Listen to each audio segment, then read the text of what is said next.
All right, perfect. Thank you so much for joining, folks, and thank you for sitting with me through that track. Although I would agree that it's the perfect track to wake people up. I just found it, and I think, yeah, I've been playing it on loop. Well, thanks once again for joining us. I'm so glad that so many of you could make it. I have some very interesting insights to share again today. We decided to do a tear down because I feel that there are a lot of basics that people often overlook. As a company, we run about 10,000 experiments a year. So we help businesses optimize for their conversion rate. And there's a lot that we learn through that. But aside from the learnings that we gather through those webinars, the more important bit that we take away is that how many times it is true that people agree to the basics or sometimes even obvious information that we share with them. However, the execution of those basics or that obvious information is completely off. And so, what we've done today in the teardown is, of course, we invited applications from you to pick up a couple of websites that we could tear down, and we've picked one.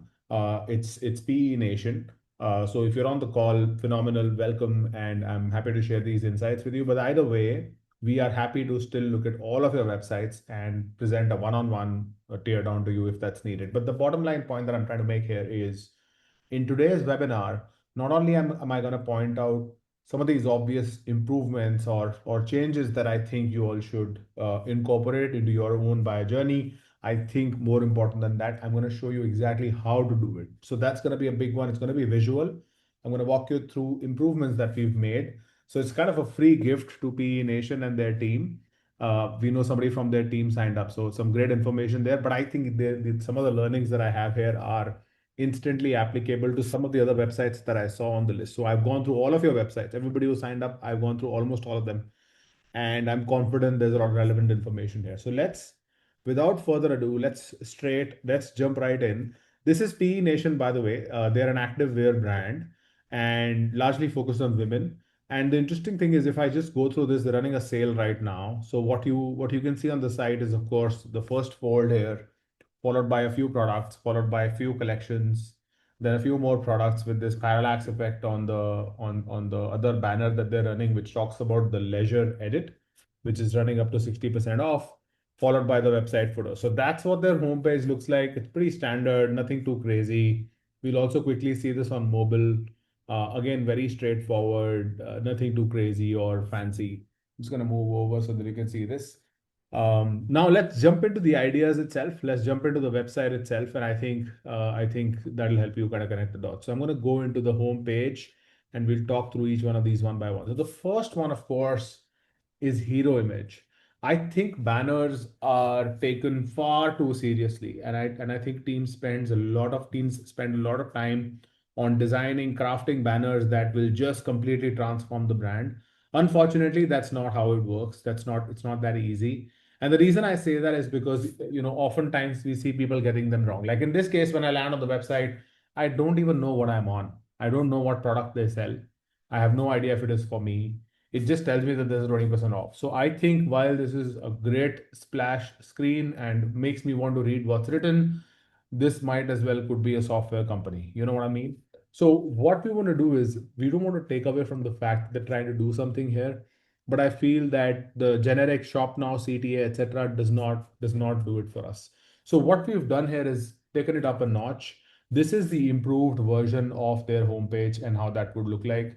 What we're talking about here, for example, is just what the brand is all about. Now, of course, they're running a sale, and I know that that's important, and there are other ways to incorporate that.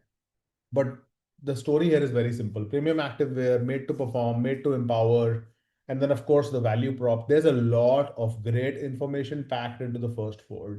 By the way, this is occupying at this point in time, this is occupying 85% of the screen real estate, right? And so that's prime real estate. You cannot just give it away, right?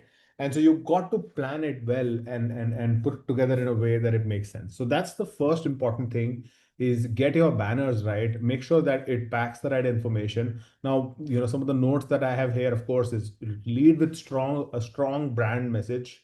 Of course, show your key trust builders, replace generic CTA with at least two CTAs, never have just one call to action on it. And of course, balance promotional messaging with some amount of storytelling. Tell them why you exist, why should they even look at you, why should they care, all of those things, right?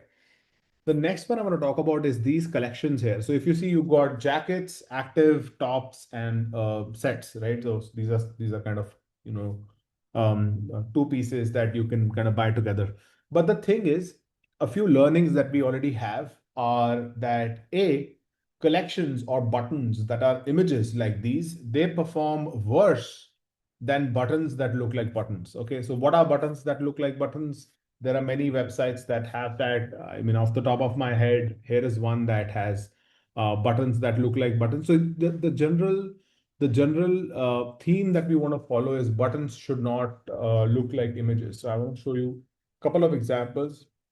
In this case, for example, if you see this category navigation on top, this is buttons that look like buttons. In their case, I think there are a few things they can do differently. I have kept a couple of radical ideas that I think are really, really transformative for their business for the end. So we'll talk about them later, but I want to talk about some safe stuff that I think they can do. So in this case, for example, now they have a few key categories that they thrive in. You've got training, running, yoga and Pilates, everyday travel, winter, etc. So what are those key things that people can? So in this case as well, if you see, images are used as buttons, but they have a CTA on them. Plus, there's a little bit of gradient. It's just instantly visible what each of them mean, right? And I think this would go a long way. The other thing that this does for you is that it helps you identify your ICP or your browser. Like for example, if I pick running, now I know I'm a runner, right? And I've just exposed that piece of information to you. So now that is something you can carry into the rest of the user journey. And I feel that's where conversion rate optimization falters, right? We often solve for symptoms instead of root causes. And why I say that is, for example, we normally say, hey, you know what, the collection page drop off is very high. And so the solution to improve collection page drop off is to maybe do a exit intent pop up, or maybe figure out a way to do some offer highlight on the collections page. But the root cause of it is that people are landing on the long collection. They're landing on, let's just say they're looking at jackets as a category, and then the top eight jackets have nothing to do with runners, right? And 80% of the traffic is people who enjoy running. So you understand what I'm saying? You have to go deeper. You have to go deeper into understanding who your ICP is, and then solution. Now, of course, in this case, because I'm looking at only the front end of the website, I can only go so deep, but I can at least share best practices with you, which I'm confident are going to work, right? The next one, of course, is urgency. Now, I have a kind of a hardcore example here. Now, I wanted to take a stab at really seeing how they're running the sale, because what's really happening here, I think, is they have this big sale they're running, right? So 20% extra, 20% off, plus a 30 that is already running on the product, but there's zero urgency, right? Now the example I'll show you is an overkill. That's a disclaimer that it's an overkill, the design that I'll show you, but it gives you many ways of creating urgency in a single image. So that's why I did it like that. But the bottom line point that I'm trying to make is that this looks like this sale is going to continue forever. Okay. I don't think I'll miss out on anything if I don't shop today, and that sense of urgency just isn't there. So now there is a way of doing. Now of course they're selling $125 top, for example. So it's not cheap, it's kind of expensive. It's a purchase that can be impulse, but people might think about it a couple of times. Now if you want them to make that impulse purchase, you have to at least create the right environment for it. And the way to create the right environment, of course, it starts at a very basic level. It starts with creating at least some kind of subtle urgency, which makes them feel like they will lose out if they don't shop right now, or at least ask them to give you their information, right? So I'm going to just show you the example of how an improved version could look like. Now there's a lot happening here. You of course have the bestseller, new color, bestseller, messaging. You also have other stuff such as selling fast, popular, almost gone sort of stuff. Of course, having it on all the products does not make any sense whatsoever. So that's not recommended. Then you have only three left, low stock, different ways in which you're communicating that. And then you've got a small, really subtle timer that's running for the sale here. I hope you can see that. I think it's behind me. So I'm going to just move over. There you go. If you see the timer here. Now, when you keep things that subtle, they don't look gimmicky, they don't take away from the brand, and they deliver the intended goal. Okay. Of course, trust signals are missing. I think I have already expressed that enough. I'm just going to jump straight to the example here. We made a really simple one. So just the four things, five things: free shipping, easy return, secure checkout, afterpay, and ratings and reviews. So they have more than 8,000 people that have left a review for the brand. They have a lot going for themselves, by the way. I think the moment someone lands on PE Nation, they are a sizable company with a lot of loyal customers, and I feel that they don't do enough to tom that to their potential customers, right? We're gonna go to the next one, which is product cards. Now, what's really happening also on the homepage is there are a lot of product cards that look a lot alike, right? So if you've got these, for example, I think they're a part of a collection. These are, of course, different products, but the thing is, you have to create some kind of a halo effect or some kind of a pull or hook that allows people to break through the grid of products and just endless scrolling and just take a pause and get into something. And so that's not going to happen, because you're creating browsing fatigue without intending to do so. So the best way to, of course, do that is to do two or three different types of carousels or different ways in which you show the content. In this case, for example, we are showing the bestsellers followed by the transition edit. So you can leave a small amount of space to highlight a collection, followed by your messaging, followed by a few more products. The thing is that without occupying all of the screen with two products at a time, you've just thrown 9, 10 things at the user, neatly organized, and you are now essentially the screen essentially is giving out a message: click. It's asking the user to now narrow down, now decide on the next step. And so I think that takes makes the journey a lot more easier. And also, I want to say that all of these suggestions that I'm giving you they're rooted in, again, as I said, we do about 10,000 experiments a year. So they're rooted in actual data. We know that some of this has worked before, but that does not go to say that you can just go and make those changes, right? I just want to, for example, tell you that there are so many social proof apps that exist in the world, and we have A/B tested social proof elements for our clients several times, right? Uh, you could say 500 plus times. And 60% of the times they take trust away instead of adding trust. So you have to be smart about how you implement things, because even small changes can cost a lot, right? The next thing, of course, is this pop-up, which is to say the least, it's not rewarding to be honest. Enjoy a 10% off your first order. I think the message is very clear. And then we have join the nation and get rewarded, first name, email, and then they're also asking for region. This is a business that sells in Australia and a few other countries. I've just tried to change things up a little bit here. So we're going to make this a little bit better. So we are saying, hey, 10% off your first order. First of all, that becomes very clear. Then why should I join the nation? Why should I do it? Okay. That becomes clearer. So you've got exclusive offers, early access, those things. And then, of course, details. Also, it's important that if you are somebody who cares for user privacy, give them that comfort, tell them you can unsubscribe at any point of time, unlock the 10%, and then add any other carrots that you feel are relevant to the whole thing. Okay. So that's the homepage. I think it completely transforms. I have one crazy idea about the homepage, which I'm going to talk about towards the end. So let's just get to the collections page. Two very simple ideas for the collections page. We're going to go shop the sale, which they obviously very seriously want us to do. So we're going to just bite and see what happens. So now we're shopping the sale.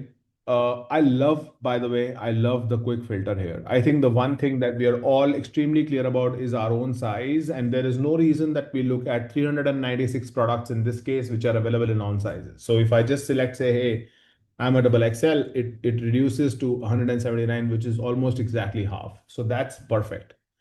But everything else is difficult, because what they're trying to do is kind of create a Pinteresty experience where I can just scroll through, rows and rows of products.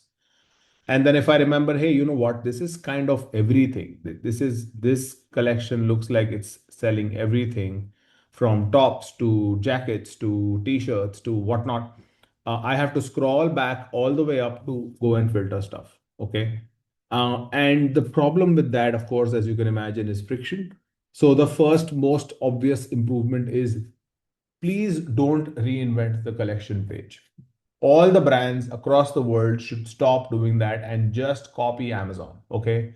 Filters on the left, products on the right. Very simple.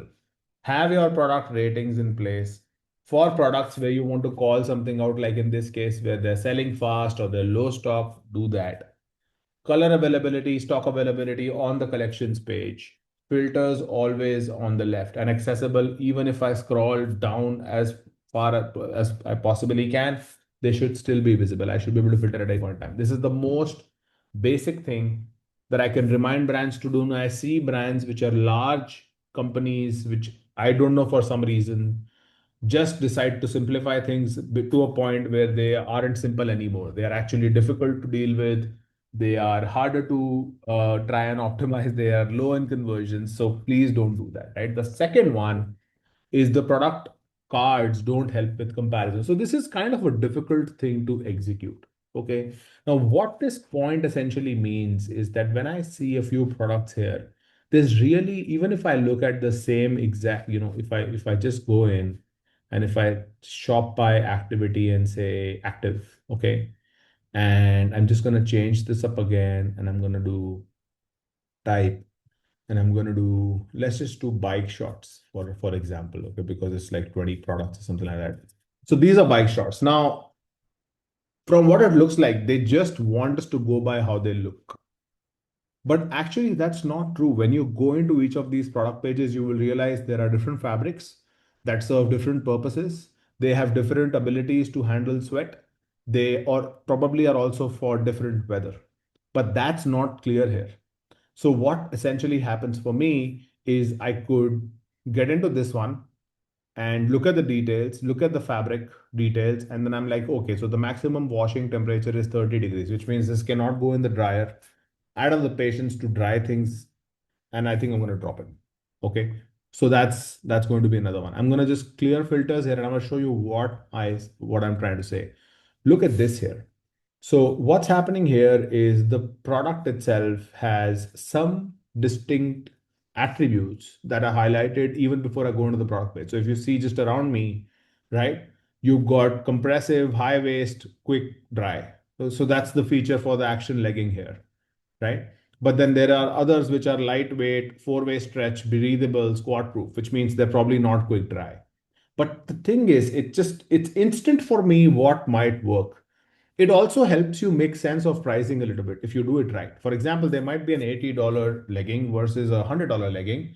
So you're paying a 25% premium, but there's a reason you're paying it. And then you can also, of course, say what that reason is. Like in this case, it's a limited edition, right?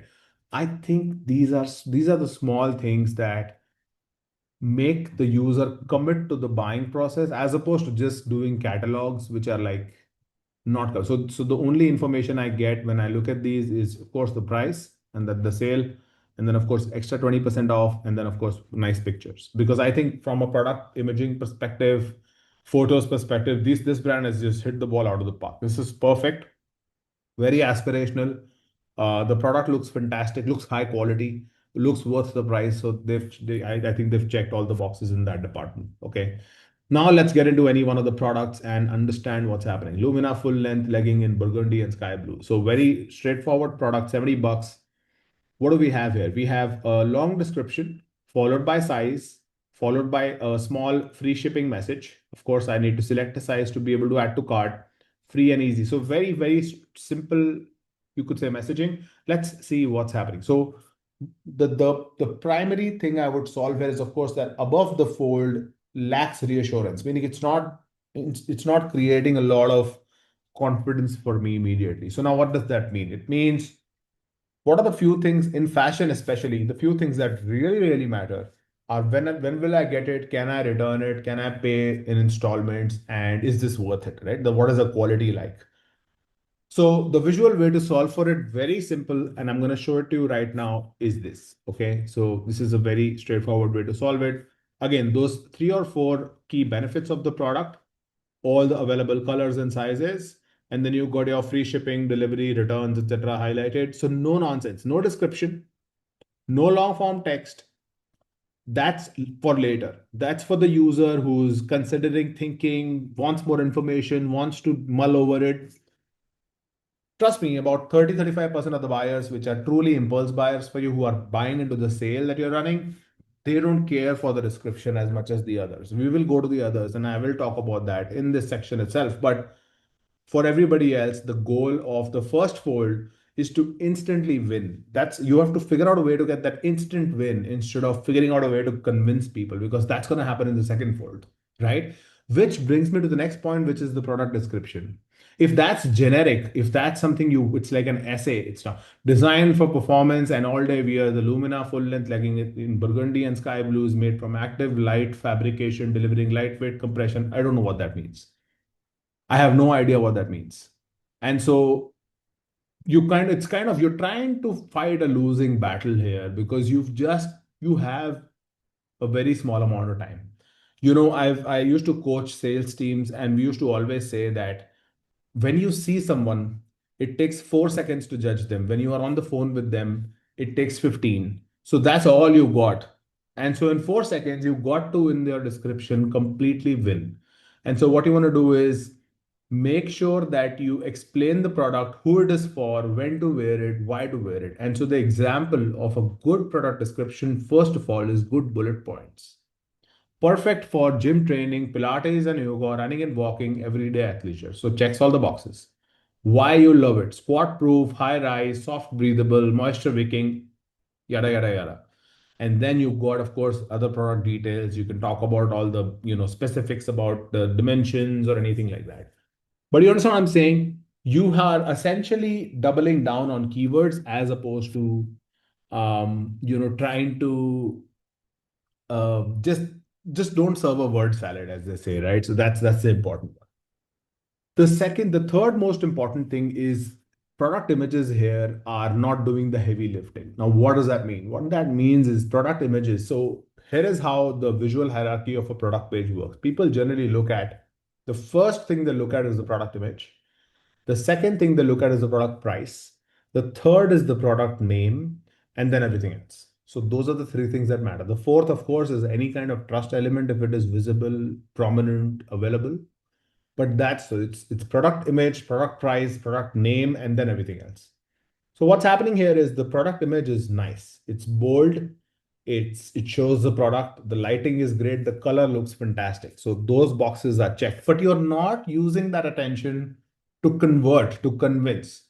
And so I feel the product images can be taken to the next level. I will show you an example of how to do that, but that's completely left out. The product price also can be better. Like in this case, Lumina full length legging in burgundy and sky blue.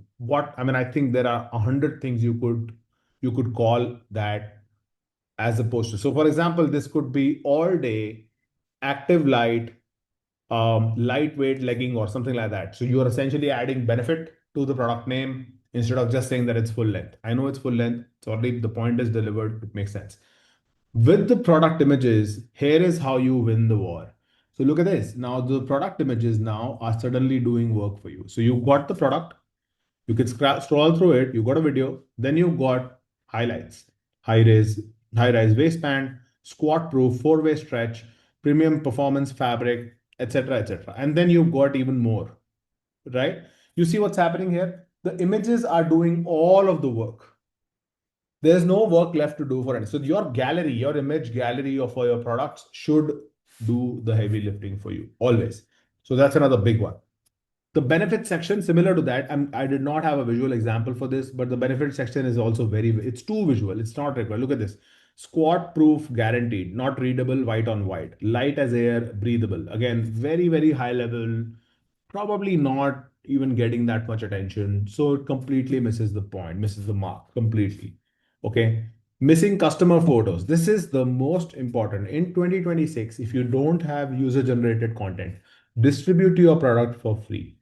Do whatever it takes, but get actual real people to take pictures with your product, irrespective of what category or collection you are in, to take pictures with your product so that you can showcase them, so that you can brag about them. Okay. And it's the number one way to create trust. In this case, for example, for this product page, if I am a user that discovered this brand on a Facebook or a Meta ad or an Instagram ad or a TikTok ad, this product page makes me feel like I'm the only one buying this, right? There are no reviews. There's no way for me to know that there's somebody else also who buys it. And so it just completely, it misses the point, misses the mark in that department, right? So look at this, for example, you got reviews. Also, as a brand, these guys are phenomenal. If you look them up online, they have more than 8,000 reviews. They have hundreds of people that use them. And I think they have a ton of user-generated content on Instagram and whatnot. So there are images that you could use. Like in this case, you've got real people posting images and bragging about it and doing that, right?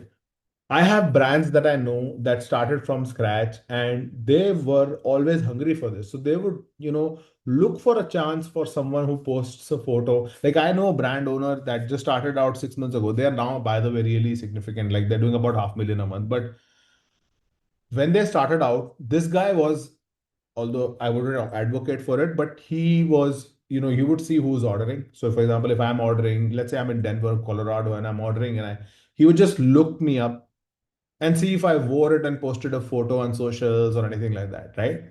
And obsessing over the customer in the way that you want to really know what happened, right?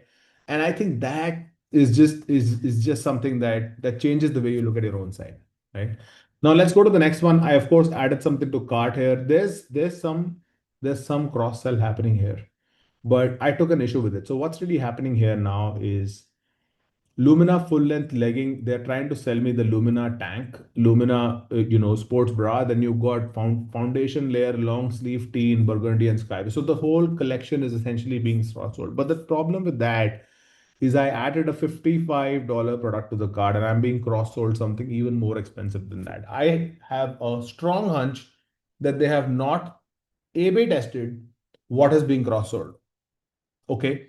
And why I say that is because that's what happened in most of the cases. So what I felt is happening wrong is you have to try a few different things. Complete the look is of course an obvious one, but you've also got to try to cross sell something that's not just as expensive or other ways in which you can try and cross sell to people.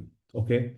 But I think you get my point. We're trying a little bit of an uphill climb here with the cross sell. Okay. So that's obviously something that's going to be hard. In this case, for example, I've made some suggestions. I'm talking about a sock or maybe even a bag, which is not that hard of a cross sell. Okay, so those are some of the ideas that we had for the store. I want to just go to three more ideas, which are a little bit too crazy. I felt that I should not include them in the main this thing. I'll be taking just another 4 to 5 more minutes of your time. Please, if you have any questions, thoughts, or anything that you want to ask me about your own store or anything else, please put it in the chat and I'll just take 5 or 10 more minutes to walk you through the next few, which I think are really interesting. As an aside, just let's just get into the bit. So increasingly, as I speak with e-commerce brand owners, especially big ones, I see that there is generally people know who their customer is. They know the region, the age group, why they buy, who the competitors are, but they don't have a document where they've written down who their ICP is or their ideal customer profile is. And I think that's a very, very important distinction. Like in this case, you're trying to pitch a lifestyle to people. You're trying to pitch the product in that way. And so you're probably not doing it all the way. So in this case, for example, this is an ICP based shopping experience. So you're trying to call out the things that people do with your product. Like in this case, training, coffee runs, airports, Pilates club, Sunday resets, or winter layers. So those are the use cases that stood out to people, right? Now they know that this is comfortable fashion. So if you want to just go for a coffee run and or you want to just you want to travel comfortably, that's the product that you buy. And then you of course go to sets. So currently they show their sets in a worn fashion. There's a model who's wearing the product versus in this way where they show up as a collection. But the bottom line point I'm trying to make is call out who your customer is, right? For the active mom, right? For the fitness freak or whatever, whoever your ideal customer profile is, it's extremely important that at some point you call it out and you bring them to the front. Okay. The next one is something that I have not seen yet, but I would really love to see, is taking a cue from Netflix and making your website extremely browsable. So what that means is, like in this case, I think PE Nation has a massive list of SKUs. They have about 400 products that are right now on sale, and hundreds more that are aside, categories that are aside from that. So they have a lot of SKUs, right? A lot of businesses don't have that luxury. So I'm yet to see a website that does this well. But here is another thing that we are now experimenting with a few of our clients, is a Netflix like browsing experience. Because the thing that Netflix does really well is more, of course, it allows you to watch a lot of content, but it also allows you to discover a lot of content. And I think in this case, because of the similarity of category of across the product, PE Nation fundamentally is selling to one or two types of buyers, and they are selling one or two types of products, right? So types, which I really mean is they're activewear, athleisure type products being sold to women. So that's it, really straightforward. Now, within that, as long as that person lands on the website, you want to find a way to keep them with you longer so that they actually find something that they like. And so we'll take a lesson here from Netflix on making the website extremely browsable. And how that's going to happen is to create a very simple grid of image based browsing of product collection, product collection, product collection, and then that allows you to keep people a little bit longer, right? What are the most loved items, shop by mood, recently restocked, staff picks, just dropped, trending this week. So the homepage in this case has about 35 40 products that you're featuring, and you have everybody hooked, because when they look at this as a mood board, they're like, this looks fantastic, I would love to look this way. And that's when you got them hooked. Okay. And the final idea that I have here is, they are not making choosing choice paralysis. They're essentially creating a little bit of choice paralysis for their customers. So what I mean by that is, this full length legging, which is Lumina, generally speaking, I would be very curious on how that's different from Fairmont. Okay. Of course, there's no way to compare, but I'm sure that this is a different fabric, because this has some shiny effect to it, unlike the other one. And we don't know what that is. So, what they could do is they could create a proprietary way of explaining their products, and there are criteria in which they could do that. Now, for your brand, this might not be instantly applicable, but I feel that when you think this deeply is when the real ideas come.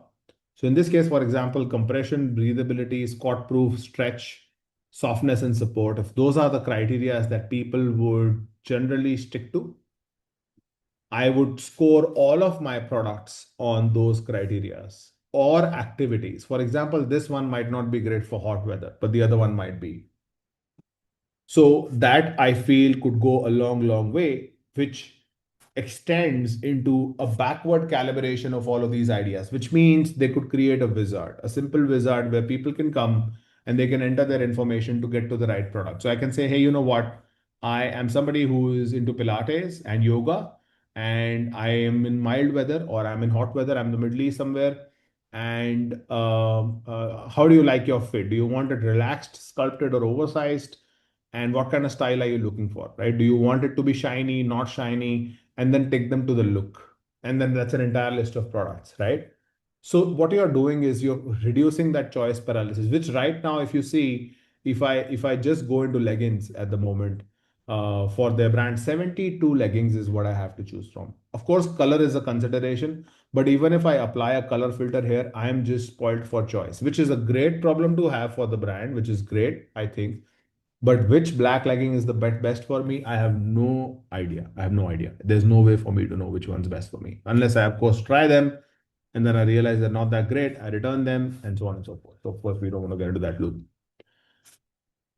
That's the last idea that I had for you all today. As you see, we kind of go deep into the audits. We try and understand as much as we can. Naturally, I did not have any data for this business, their funnel, etc. So I cannot, of course, or tear it apart beyond a certain point, but we are happy to do that for you. So if you are someone who wants your site or your store audited by us, where we can give you ideas and find exactly where you lose customers and revenue, we'd be more than happy to do that. And yes, we'll be happy to kind of get into a call with you to discuss that with you. But yeah, thank you so much, Marlon. Thank you for your message. My team will be in touch, and we can get something set up. So if you guys have any questions, please ask me right now. I got a couple of DMs, but I've already I think somebody from the team has already replied to them. But just give me. Okay, perfect. Yes, so Marlon will be in touch with you very soon. Okay, perfect. All right. Thank you so much for your time, everyone. I hope this session was insightful and useful. I hope you found some ideas that you can implement on your site. We'll see you in the next one. We have something planned around AI for the next one, so I look forward to that. Thank you so much for your time. Have a good one. Have a fantastic weekend.